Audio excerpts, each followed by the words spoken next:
Basmati rice, 3 medium size టమాటాలు, 2 పచ్చిమిరపకాయలు, 1 table spoon అల్లం చిన్నులపాయ పేస్ట్, 1 స్పూన్ సాజీరా సోంపు, మసాలా దినుసులు, 1 ఉల్లిపాయ. ఇక్కడ మీరు కారంకి తగ్గట్టు పచ్చిమిరపకాయలు తీసుకోవచ్చు. 2 టేబుల్ స్పూన్ల నూనె, 1 టేబుల్ స్పూన్ వెన్న. ఇక్కడ మనకి వెన్న లేకపోతే నెయ్యి యూస్ చేసుకోవచ్చు. అలాగే కరివేపాకు.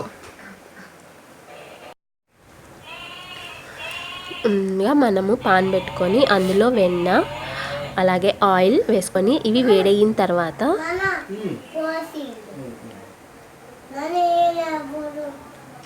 అందులో మనం తీసి పెట్టుకున్న షాజీరా సోంపు వేసుకుందాము. తర్వాత మసాలా దినుసులు చెక్క, లవంగ, బిర్యానీ ఆకు, జాపత్రి వేసుకున్నాను. ఇక్కడ ఇవి వేగిన తర్వాత ఇక్కడ నేను ఉల్లిపాయ టమాటాలు మీడియం సైజులో కోసుకున్నాను. వాటిని కూడా వేసుకొని వేయించుకుందాము. అలాగే 2 పచ్చిమిరపకాయలు.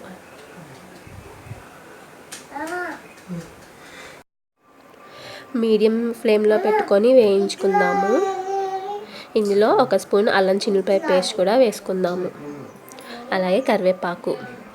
ఇందులో మనం కొత్తిమీర, పుదీనా కూడా యాడ్ చేసుకోవచ్చండి.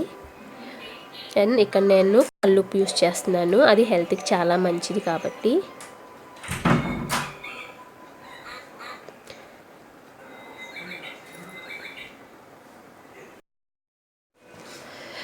ఇవి మనకి ఒక 5 నిమిషాలు వేయించుకున్న తర్వాత నేను ఇక్కడ బాస్మతి రైస్ కడిగి అరగంట సేపు నానబెట్టుకున్నానండి. దాన్ని మనం ఇందులో వేసుకుందాము. ఈ రైస్ అనేవి అరగంట సేపు నానితే బాగా కుక్ అవుతాయి, అందుకని నానబెట్టుకున్నాను. ఇప్పుడు వీటిని కూడా ఒకసారి బాగా కలుపుకొని నీరంతా పోయేదాకా వేయించుకుందాము.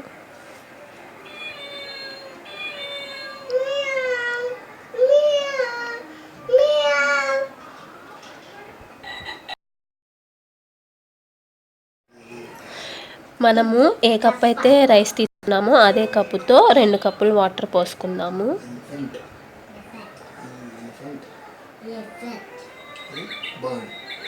1.5 కప్ నుంచి 2 కప్పుల వరకు పడతాయండి. మన బాస్మతి రైస్ బాగా సన్నగా ఉంటే 1.5 కప్పు వాటర్ సరిపోతుంది. ఇక్కడ నాకు కొంచెం లావు ఉన్నాయి, అందుకని నేను 2 కప్పులు వాటర్ తీసుకున్నాను. ఇందులో ఒకసారి మనము ఉప్పు, కారం చూసుకొని అవి కనుక మనకి తగ్గినట్టు అనిపిస్తే అడ్జస్ట్ చేసుకోవచ్చు. కారం తినేవాళ్ళు ఇంకొంచెం కారం ఎక్కువ యాడ్ చేసుకోవచ్చు. 2 విజిల్స్ వచ్చేంత వరకు కుక్ చేసుకున్నాం. సో అంతేనండి, మన టమాటా రైస్ అనేది ప్రిపేర్ అయిపోయింది. ఇది చాలా ఈజీగా సింపుల్గా అయిపోతుందండి. పొద్దున్నే మన పిల్లలకి లంచ్ బాక్స్లో ఇవ్వచ్చు. వాళ్ళు కూడా తినడానికి ఎంజాయ్ చేస్తారు. కూడా దీన్ని తప్పకుండా ట్రై చేసి మీకు ఎలా వచ్చిందో, మీకు ఎలా అనిపించిందో నా కామెంట్ బాక్స్లో కామెంట్ చేయండి. సో ఫ్రెండ్స్, ఈ వీడియో కనుక మీకు నచ్చినట్టయితే లైక్, షేర్, కామెంట్ చేయండి. అలాగే సబ్స్క్రైబ్ చేసుకోవడం మటుకు మర్చిపోవద్దు. పక్కనే బెల్ ఐకాన్ కూడా ప్రెస్ చేయండి. So friends, thank you so much for watching. మళ్ళీ మనం నెక్స్ట్ వీడియోతో కలుద్దాం. అంతవరకు టేక్ కేర్, బాయ్.